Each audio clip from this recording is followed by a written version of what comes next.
Do you feel a bit powerless, overwhelmed, exhausted? There are a lot of ways this could show up. This disempowerment can show up. It's important to practice finding your power because the truth is we still have our power. It's beautiful and it's limitless.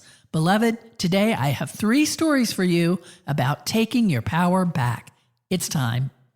Would it be okay if I were to tell you that I am afraid someday? So I call you up and you call me down. Would it be okay? Hello and welcome to the FreedHearts podcast. My name is Robert Cottrell and I'm here as always with Susan Cottrell. Find something funny there?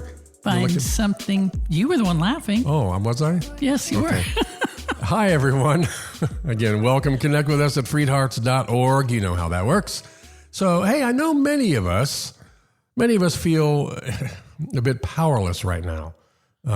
Maybe overwhelmed, exhausted, frustrated. I think a lot of us feel exhausted. Yeah. I'm just saying. Yeah, it just seems like everything is weighing down. It feels like I can't keep up with what's going on, and I don't know what to do about what's going on in many cases.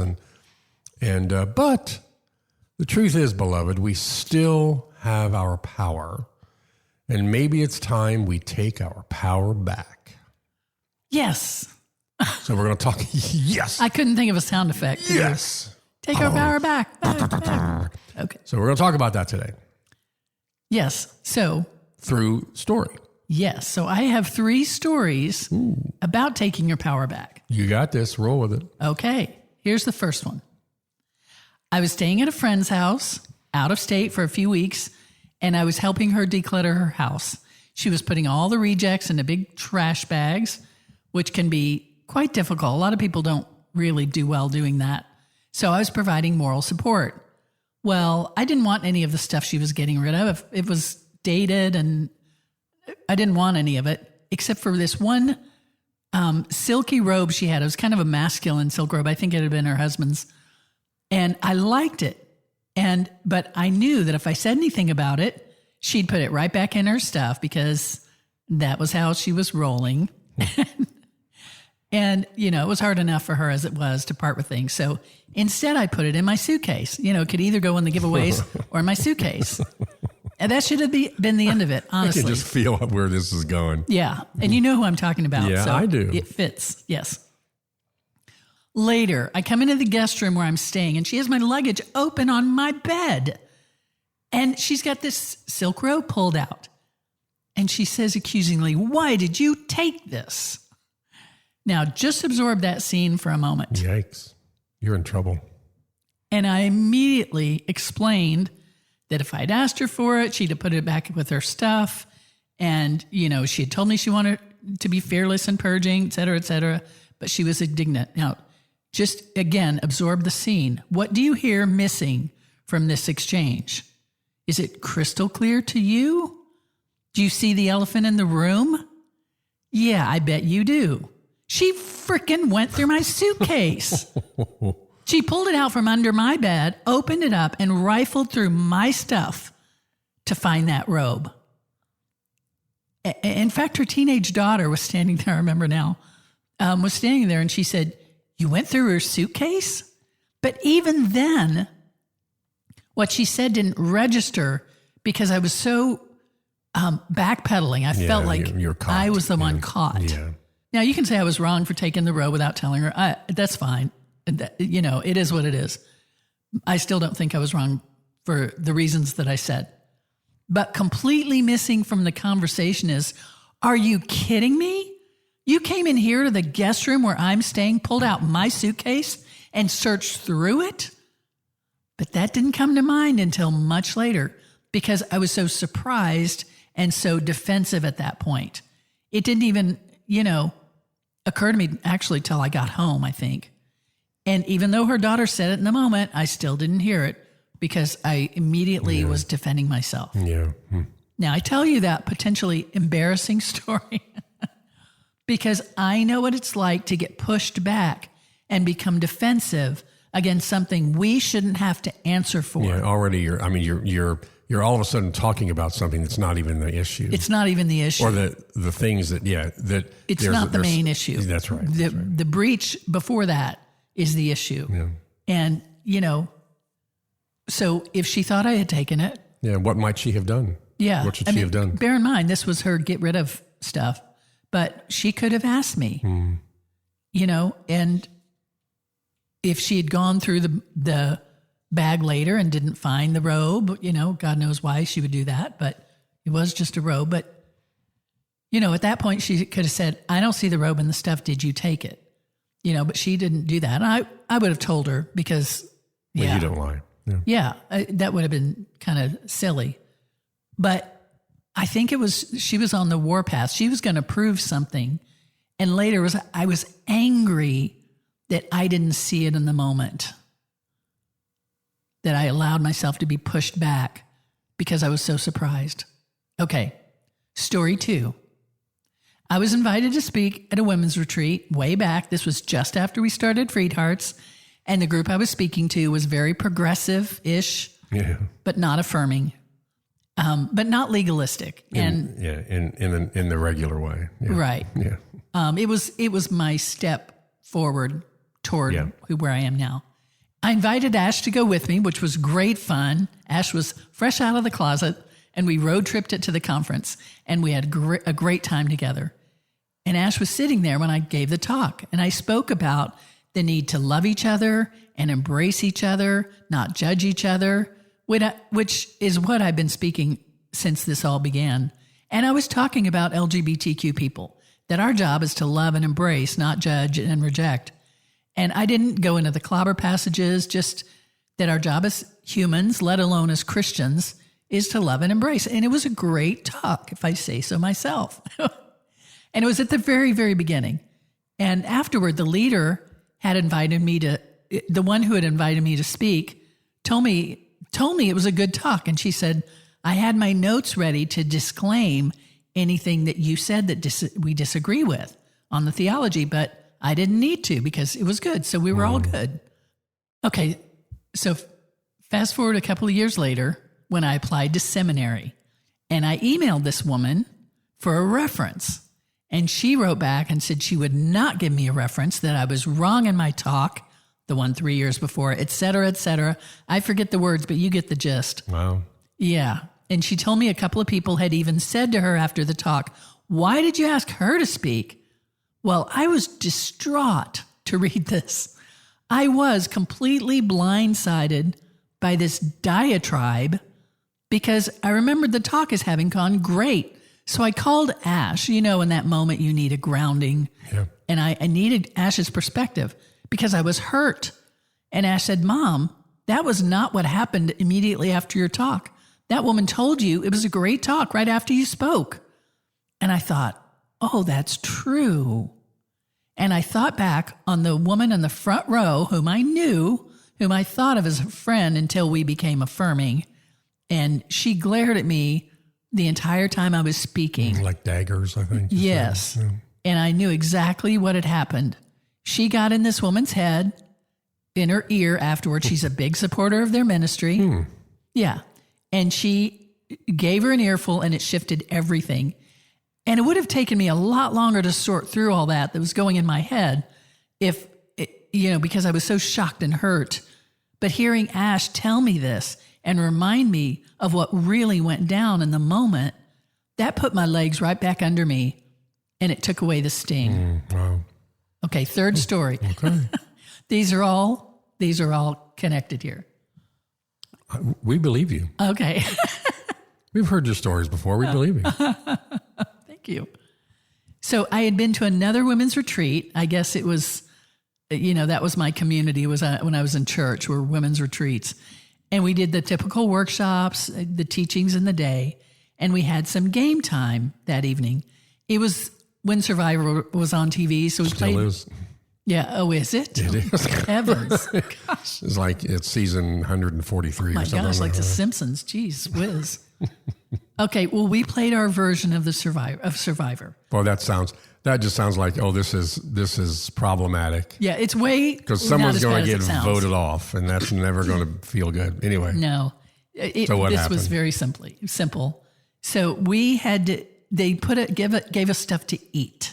It wasn't anything gross. Like it was food, but I think that's, it was not, it was actual food items. I think it's like Fear Factor, that kind of thing. Oh, yes. Anyway. Yes.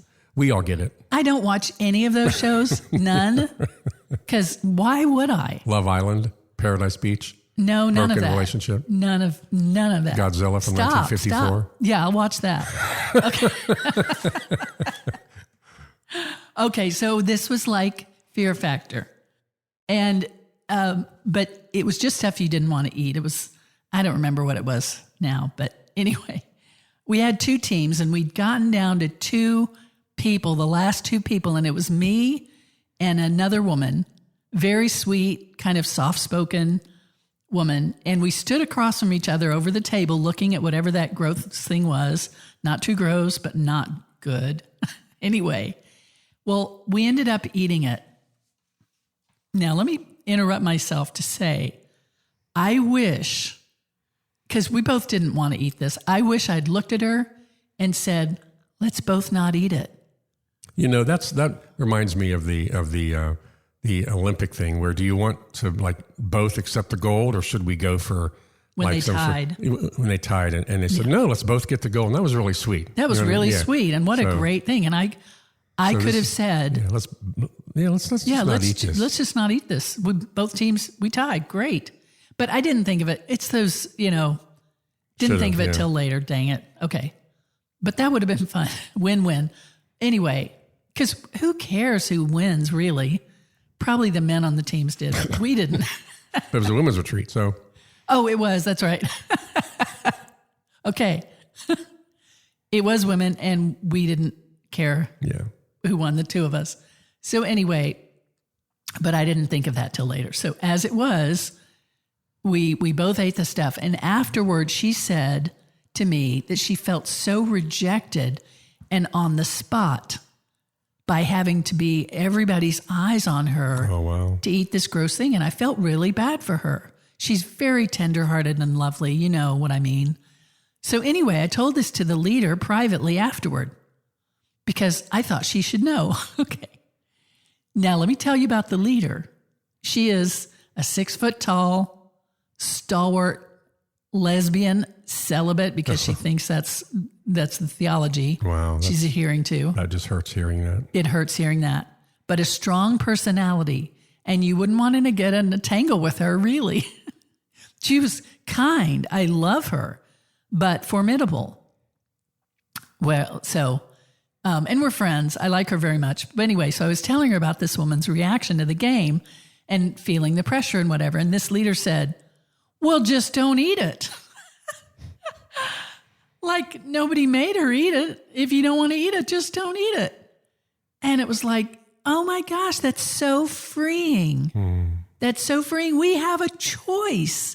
And, that I just can hardly tell you how that opened up a vista for me along this long journey towards self-empowerment to say, just don't eat it. And we get in the situation and we think we don't have a choice. Yeah.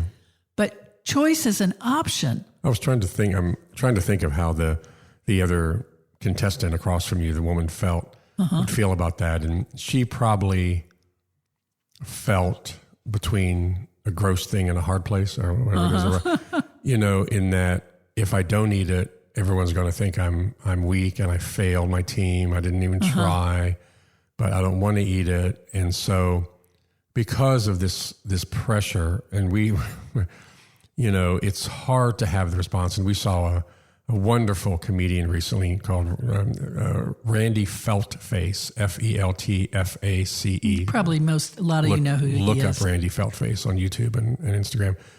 And he said during the show, I just don't give a fuck what any of you think. I mean, not in a mean way, but it's just I've gotten beyond that. Yeah. And I think that lady in the moment, not condemning her in any way, but in the moment, didn't feel that she had a choice because there was so much care and worry about what will people think. And I'm going to say we are women especially church women and LGBTQ people and people of color who have to navigate this patriarchy, are conditioned to please others. Yeah, well, let me speak for Our the men survival here in a depends second on too. that. Yeah.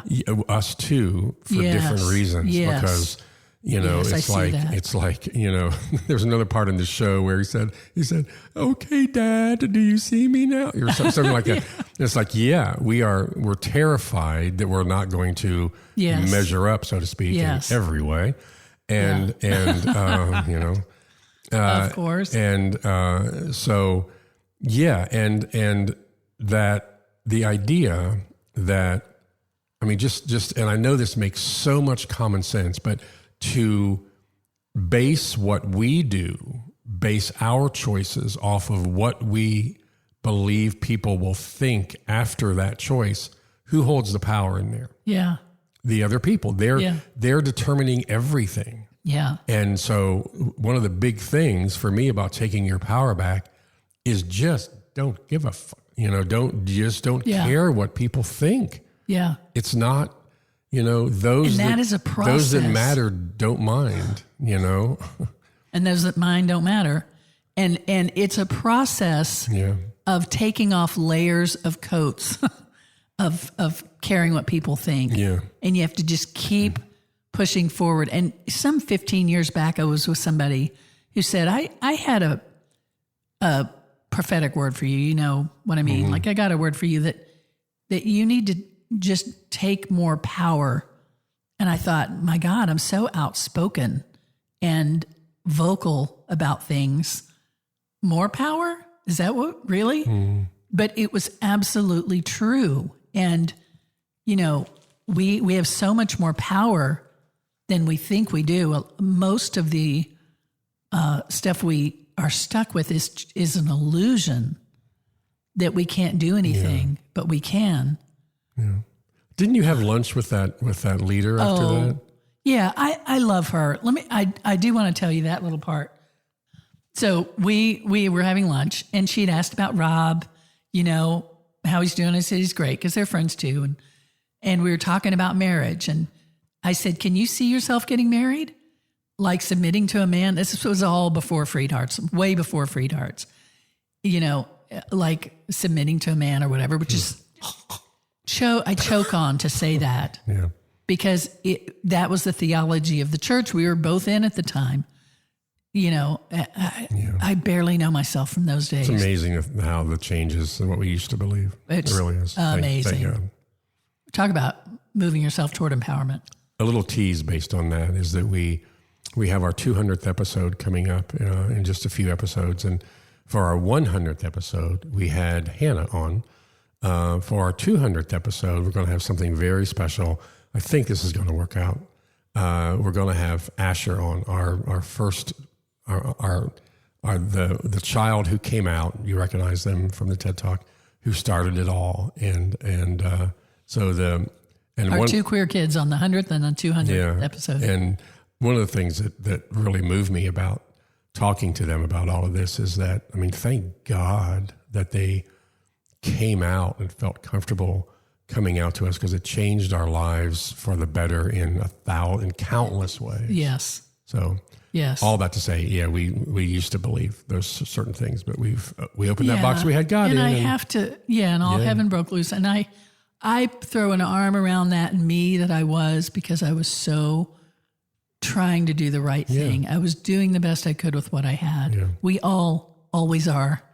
And, you know, anyway, so I was saying, you know, can you see yourself getting married and like submitting to a man?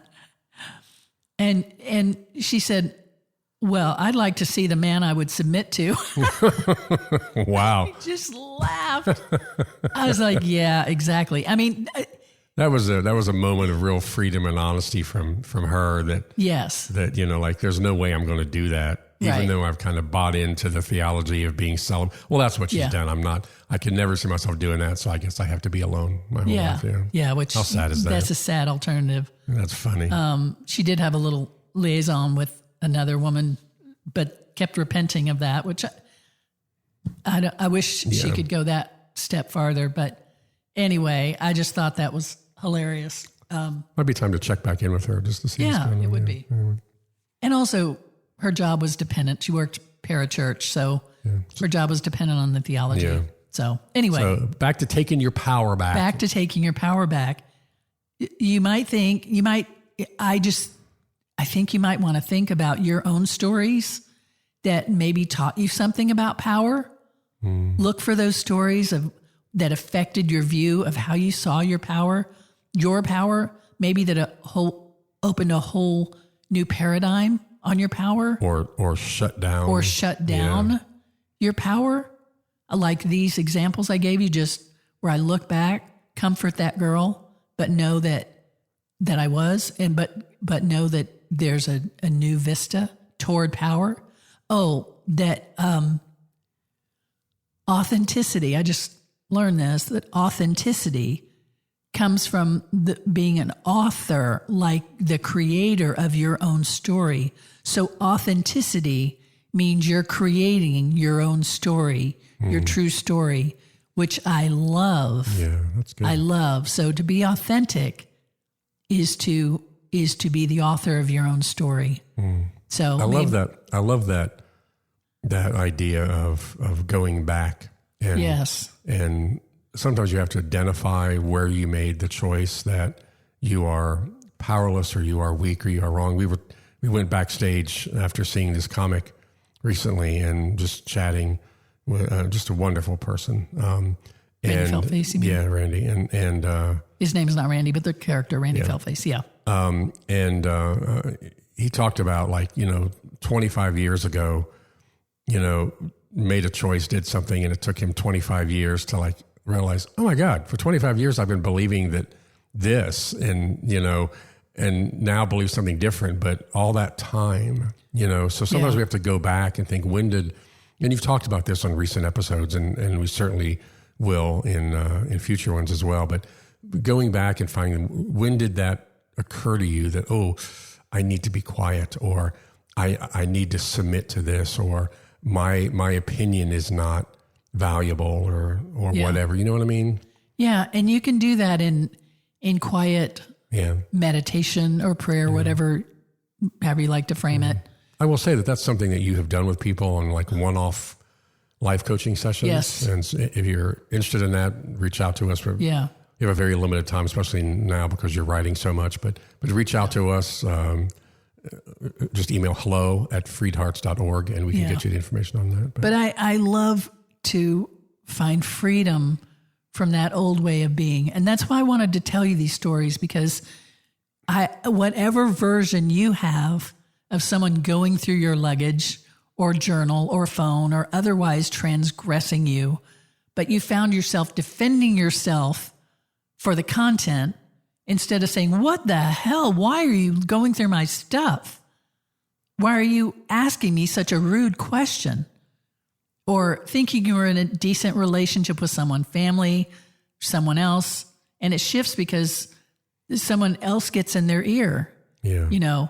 That is, free yourself from that. We know, you know this a lot because you come through so much. I mean, so much loss and tragedy in your family, but a lot of oppression, in particular from your dad, in that, you're not worth it, or thank goodness you're pretty, or whatever it was there, that it took such a long time to break through. And you're so much, we've been together for 38, almost 39 years. And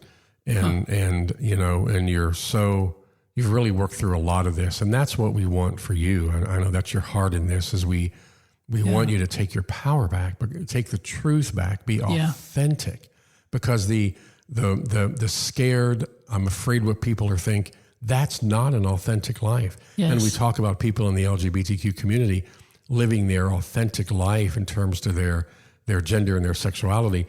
Their authentic selves. Yeah, their authentic selves. Are the author of themselves. But again, freeing hearts to love and be loved is not just about that. It's about freeing your heart, whoever you are, to love and be loved as your authentic self. And part of that is taking your power back. Yeah, so. And I will say, and not to put too fine a point on this, but, a bit the life shift for me was getting out from under my dad's conversation about me and getting together with you, who had a whole different view of me. And that, you can do a lot on your own, but it's really hard when you have this constant. My dad had died long before, but his voice was in my head, and having your new voice in my head washed away the old voice. Because sometimes our life choices too, when that's unresolved, we tend to be drawn to the people that have the same voice as that original, oppressive voice. Yes, because it's familiar, and it can feel scary to have the wide open road ahead of you. Yeah, and expand your power. Yeah, so your community of affirming people who want to support you in living your authentic lives, living true to who you really are, and taking your power back. That's important. So all of you, find that community wherever you can find. Those are great stories. Thank you for sharing that. Can I ask you a favor? Yes. Would you share one more? Yes. Share the story about the foosball tournament. Oh my gosh! I think that applies here. Oh my gosh! Yes. Well, we were on a vacation not too long ago, and they had a thing where you could enter the ping pong tournament or the foosball tournament or whatever. Well, I really like foosball. Yeah, you're a beast. You're a good. No, thank you. I wasn't gonna. I was just gonna say thank you. Yeah, I occasionally when we play each other, I usually I'm up 1-0 or maybe 2-1, but then it ends up being 10-2 very, very, very quickly. You're very good. Well, thank you. And I love it. And sometimes you get in those and they're whizzes, but I thought I'll give it a try. What the heck? And I think there were 6 teams or something, and everybody showed up as a team except one other guy and me. So of course we were teamed together, and he was like 6'5" or something. Young. Very tall, athletic, and, when he saw that we were partners, his face was like, oh no. And I'm like, oh my gosh. So anyway, he didn't shake your hand. He didn't introduce himself. Yeah. And he said, let's go. Nothing. Yeah. So you're kind of on your back foot already. And, so we play against these 2 guys who were quite good.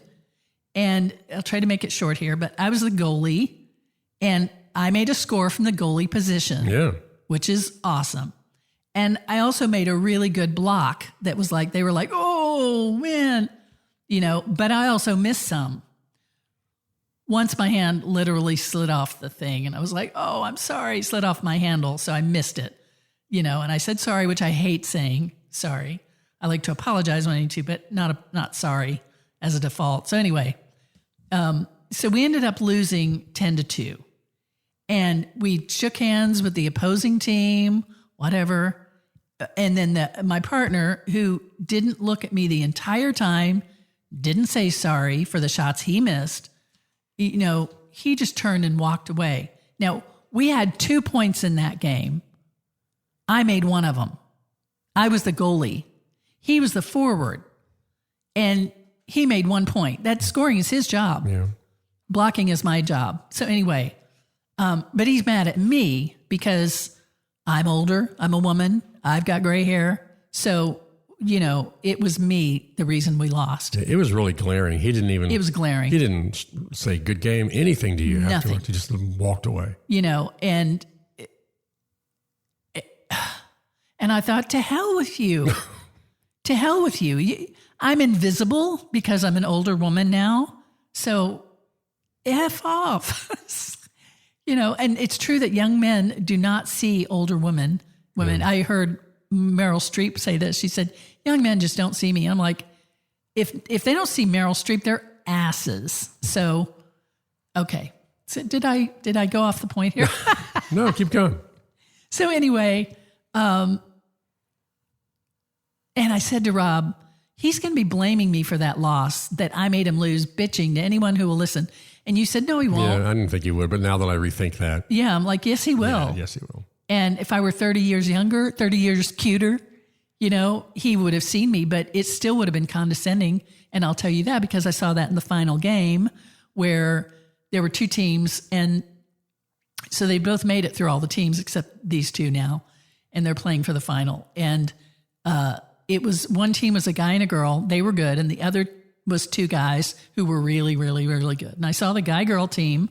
The girl, really cute, also the goalie, missed a shot and said, "Oh, sorry," same as I said. It's so conditioned. And I thought, please don't apologize. And her partner missed shots, and he didn't apologize once. And when he missed that shot, the referee said, "Oh, we might have to replace you." What? When she missed the shot. When she missed the shot. But when the guy missed it, he didn't say it. Tim, of course he didn't. He's a bro. So anyway, and we walked away, and you said, "Oh, that girl was way better than the guy. She was a level beyond the guy." But they don't go into... It's funny, but in we watched her in the pre-final games, and she was amazing. Amazing. And I think now all of a sudden she's playing, and just the first chance that she, not to blame her, the first chance that came up to trigger her and kind of put her back on her heels and in her place, so to speak, it worked. Yeah. And then she was never the same after that. Right. And that's why you call them microaggressions, because you don't really say, "Look at that thing that happened." Yeah. People say, "Oh, you're too sensitive." No, they accumulate. So we're not going to fix misogyny in one go here. We're not? No. Shoot. This episode will do it right here. I mean, I wish we could. But the empowerment part is to say, "To hell with you." Yep. And stop ourselves, women, LGBTQ, other outliers, from taking the guff that is thrown at us. From allowing them to take our power away. Yeah. From whatever it is, women being told by men, or gay people being told by straight people, or black people having to deal with white people. Just getting your own power back in your own mind is really helpful. And I wasn't quite quick enough on my feet to say something to my partner in the moment, but I saw it, within a couple of minutes, which I think it takes a lot of practice and awareness to see through that condescension, and especially in the moment it comes up, and have a decent reply. So become snarky is a road towards self-empowerment. Yeah. And the moment was gone in 2 seconds, but I saw it very quickly. And I almost said to the girl afterward, "Don't apologize for missing that shot. You're way better than your partner anyway." But I didn't, there wasn't really a chance, and I didn't. So my whole point here is that there are a lot of ways that this can show up, this disempowerment can show up to you, and you keep practicing finding your power, because I'm telling you, you have more power than you think. And the more you find it, the more you find it. And that you find more and more, you have more power than you think. Well, you talk, as women especially, you talked about being snarky. And so quickly it turns into, well, she's a bitch. Right. So consider that if you're getting called that or getting snarky, just say, "Oh, thanks, I appreciate that," because that's evidence that you're standing up to that. That's right. You're standing up. So there's nothing wrong with that. It's about being authentic, living true to yourself. And what is that? It's that you are powerful. Your life, your story, your thoughts are powerful. Your heart is powerful. Limitless. You are beloved. Let that vibrate your entire being. You are beloved. You are powerful. Don't ever forget that. We'll talk to you next week. Bye. Would it be okay if I were to tell you that I am afraid someday? So I call you up and you call me down. Would it be okay? You've been listening to the FreedHearts podcast. We have extensive resources and vibrant, inclusive community for you at freedhearts.org. Please just come say hello. If you have questions, comments, or suggestions for the podcast, just email us at podcast@freedhearts.org. Audio engineering is provided by Luke Johnson. The music is provided by our daughter, Hannah Cottrell, who is Grammy nominated. You can find out more about her and her music at hannahcottrell.com.